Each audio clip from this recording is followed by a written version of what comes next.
Hi, sorry for speaking English. I feel like I'm playing Latin America now. But I'm here to talk about my experience building chatbots. And just to give you some context, I am the innovation director at Fatos, which is a fact-checking organization founded in Brazil in 2015. And our mission is to use journalism and technology to find misinformation. At Fatos, I lead a small team of developers that develop a lot of cool stuff. I encourage you to check it out. But today I want to talk about Fatima, which is a fact-checking chatbot that we have since 2019 in WhatsApp and Telegram. And we launched it to allow users to look for fact-checking articles and to report misinformation quickly. And for an organization of our size, Fatima has been a success. It has over 17,000 users and like a bunch of messages received and sent out. And that's basically how it's a very simple pipeline for the text component. Basically takes a user query, extract keywords, search your database, and then return relevant links. So if you ask a question like, can FNOT cure COVID-19? It says, I found these links that may be relevant, and gives you a summary and a link for an article. But then when ChatGPT exploded, suddenly Fatima felt very dated, and we started to think how to incorporate LLMs into the pipeline. But of course, LLMs also have their issues. So they are famously unreliable and hallucinate a lot. They're hard to update and to train, and they often lack transparency. So for many models, no one knows exactly what the training data was. And then we came across something called grounded generation, or RAG, retrieval augmented generation, which is basically a framework to connect LLMs to an external knowledge base. And it forces LLM to use that source of knowledge when answering questions. This has many advantages over out-of-the-box LLMs. It minimizes hallucinations because it forces LLMs to use the source you chose.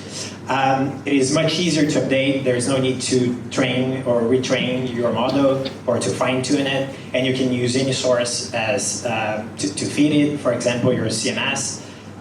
It's also better at transparency because it can show the user exactly which sources were used to compile the answer, and it's relatively easy to implement. Although I must say that it's easy to get something up and running, but then to get it production ready can be challenging. And that's the pipeline with the LLM. So basically, we take the user queries and everything that we ever publish, and we convert to something called embeddings, which I don't have time to explain what it is, but it's basically a numerical representation of words and their meaning, and then it uses the user query to do a semantic search in the database. It pulls paragraphs, the most relevant paragraphs, and injects them in a prompt for a LLM, and then we tell the LLM answer this question using only the information that we provided. And the result is something like this. So for the same question we asked for, the old version of Fatima, can FNOT cure COVID? It gives an answer like there's no scientific evidence that FNOT cures COVID-19. Here are the sources, and here's a link for you to check it out. So it goes from keyword-based search and pre-programmed answers to semantic search, which yields more relevant results, and to natural sounding replies that can answer the question directly. And a few lessons that we learned along the way is that first, OpenAI is still ahead of competition, but this doesn't mean that you need them. There are a bunch of open source alternatives that are getting better by the day that may fit your need. Also, you should always be transparent with readers. Tell them what your bots can and can't do, and always make it very clear that the AI can make mistakes. Third, ask for feedback. Ask other journalists in your newsroom and even readers in a beta program to test your chatbot before it goes to production. You'll never be able to come up with all the questions that your readers will. Finally, be methodical in testing. building chatbots involves a lot of tinkering with prompts, and so it's useful to have sort of a protocol for testing. For example, we did in the beginning a spreadsheet of 50 questions that were important for us that were answered correctly. And then every iteration of the bot would ask all the same questions again and test to see if they had improved. And finally, just a few useful resources. First is the website for Noticia, which is a project supported by Journalism AI.